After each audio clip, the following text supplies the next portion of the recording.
Iya, tunggu sebentar. Silakan masuk.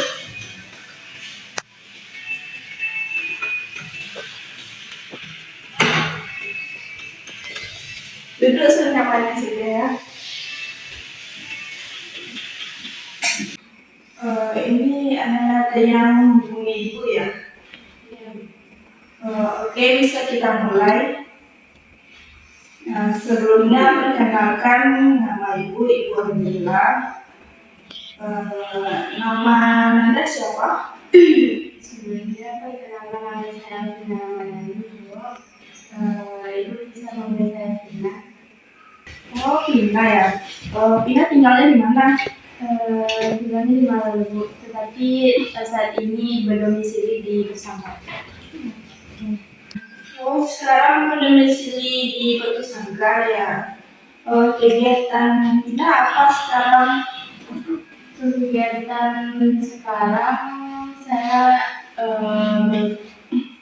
kuliah sambil kerja.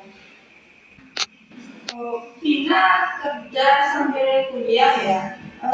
Vina kerja apa? Kerjanya serabutan. Serabutannya spesifiknya kayak gimana? Kerja kadang di toko, kadang bantu orang di rumah makan. Itu sampai kuliah itu. Bisa kalau kuliah kan misalnya banyak tugas gitu kan. Bisa nggak Vina membagi waktunya secara buat tugas kerja itu? Insya Allah bisa, tapi kurang waktu tidur. Sebelumnya Vina menghubungi ibu itu ada apa ya? Saya cerita lebih tepatnya curhat. Oh, curhat tentang apa itu? Lebih ke masalah pribadi, masalah keluarga. Oke, maksud Vina sekarang itu konseling ya. Sebelumnya Vina pernah melakukan konseling atau gimana? Oh, belum. Nah, oke, sekarang Ibu akan menjelaskan sedikit ya tentang konseling itu apa. Konseling itu adalah satu layanan yang diberikan oleh konselor kepada konseli untuk menuntaskan suatu permasalahan yang dihadapi oleh konselingnya. Nah, di sini itu Ibu sebagai konselor dan Vina sebagai konselinya. Nah, di sini Vina tidak perlu khawatir karena semua permasalahan Vina itu tidak akan kita bicarakan di luar atau ke teman-teman Vina. Tadi Vina menghubungi Ibu untuk melakukan konseling kan? Berarti Vina sukarela untuk mengikuti konseling ini kan? Nah, karena Vina sukarela untuk melakukan konseling ini, Ibu harap Vina terbuka untuk menceritakan semua permasalahan yang Vina alami yang sekarang ini kepada Ibu. Nah, dari yang Ibu jelaskan tadi, apakah Vina sudah paham? Nah, apakah Vina sudah siap untuk melanjutkan ke tahap sesi konseling ini? Nah, sekarang Vina bisa menceritakan apa saja yang Vina rasakan pada saat sekarang ini gitu. Jadi permasalahan saya di sini, Bu, saya lebih ke capek, lelah, dan mungkin lebih ke orang tua saya tidak peduli terhadap saya, karena dari semenjaknya saya pergi, saya tidak dibiayai sama sekali oleh ibu saya ataupun ayah saya sudah melupakan saya. Saya harus kerja untuk kuliah ibu dan bayar UKT itu dari hasil uang saya itu sendiri.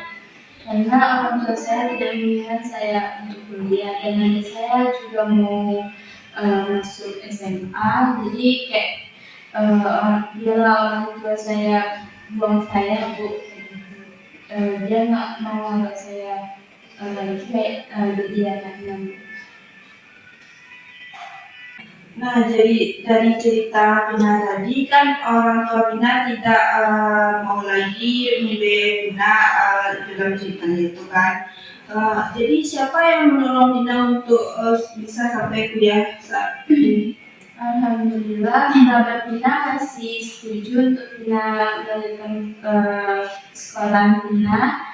Jadi yang membiayai segala hal kayak seperti uang jajan, uang kos dan yang lain-lain itu masih sahabat Vina yang membiayai. Tapi Vina berinisiatif untuk bekerja karena nggak membebankan buat kerabat-kerabat Vina yang lain, dan dari uang di situ bisa Vina kayak membeli buku, bayar UKT, dan alhamdulillah dari semester 1 sampai semester 2 ini Vina bayar UKT dengan uang Vina sendiri. Apa faktor ibu Vina itu tidak mau memberi atau pasangan terhadap pendidikan Vina selanjutnya gitu? Lebih ke faktor ekonomi, Bu. Jadi kan ibu Vina tuh merasa kalau sekolah untuk anak cewek itu sampai di SMA saja, Bu. Dan adiknya pun sekarang sudah tamat SMP dan mau melanjutkan ke SMA. Sedangkan Vina sudah tamat dari SMA, tapi Vina ingin kuliah. Jadi ibu Vina tuh kayak mikirnya tuh untuk apa kuliah, sedangkan adiknya itu juga masih ada yang mau dia sekolahkan karena dia banting tulang sendiri. Dan ayah Vina pun tidak membantu dalam masalah keuangan ini. Tapi alhamdulillahnya kerabat Vina bisa membantu Vina. Nah, sebelumnya Vina pernah nggak menghubungi ayah Vina untuk memutuskan untuk kuliah atau tidaknya? Sebelumnya ada, cuman udah lama waktu Vina tamat SMA langsung Vina hubungi, tapi waktu itu ayah Vina nggak setuju untuk sama seperti ibu Vina tadi untuk Vina kuliah melanjutkan kuliah.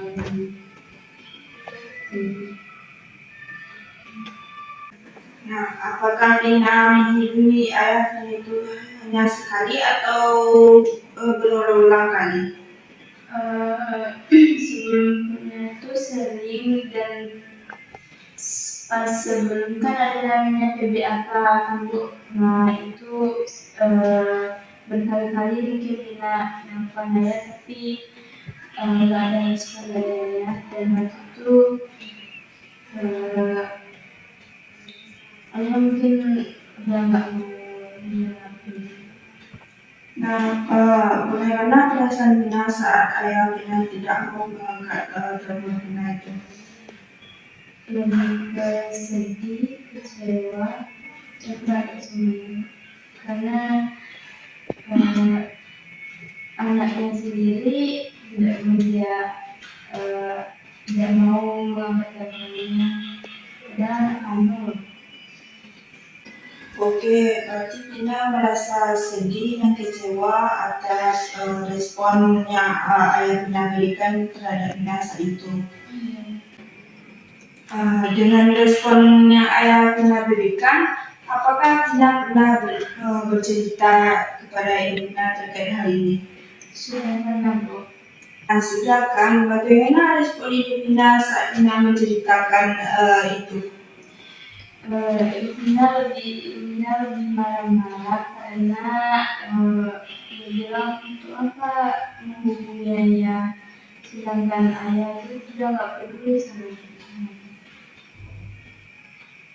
Nah, dilihat dari respon ayah dan ibu Vina, apakah ada usaha Vina untuk agar Ibu Vina tuh mau menguliahkan Vina?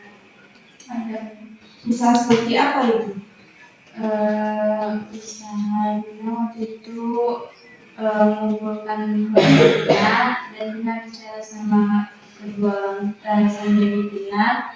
Bahasanya ada yang mau membantu Vina juga untuk masalah kuliah ini, untuk kerabat Vina. Kerabat Vina pun juga waktu itu setuju untuk menolong Vina. Jadi Vina pun kayak setidaknya dia bilang setuju aja itu sudah sangat bahagia sama Vina. Bu. Dan waktu itu waktu SMA, alhamdulillahnya nilai Vina bisa meyakinkan Vina untuk lulus di perguruan tinggi selanjutnya. Itu yang saya Vina lakukan. Nah, dari cerita yang cerita tadi, Vina mengatakan ayah dan ibu Vina tidak mau memuliakan Vina, meskipun usaha-usaha Vina yang sudah Vina lakukan, tapi tidak mau. Iya benar Bu. Nah, Ibu memahami bagaimana perasaan Vina. Untuk itu, Vina jangan berputus asa untuk melanjutkan perkuliahan ini, karena mungkin akan ada tantangan atau apapun yang akan Vina lanjutkan sesudah ini. Nah, meskipun orang tua Vina tidak menyetujui Vina untuk kuliah, Vina harus menghargai keputusan yang Ibu Vina berikan itu, karena orang tua lah yang melahirkan kita di dunia ini. Nah, dilihat dari kondisi ekonomi keluarga Vina harus menghargai dan menerima kondisi yang Vina rasakan saat ini. Nah, Vina saat ini harus tetap bersemangat dan tidak boleh putus asa, karena banyak dukungan dari teman-teman atau kerabat-kerabat lainnya yang akan mendukung Vina untuk melanjutkan kuliah ini.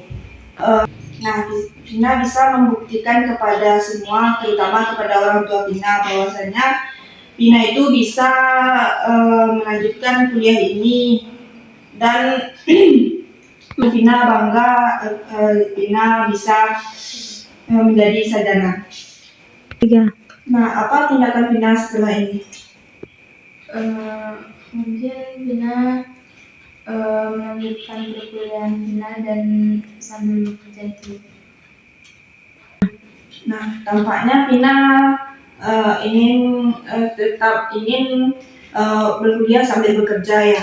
Tapi dari reaksi yang Vina berikan, Vina tampak ragu-ragu. Bagaimana itu Vina?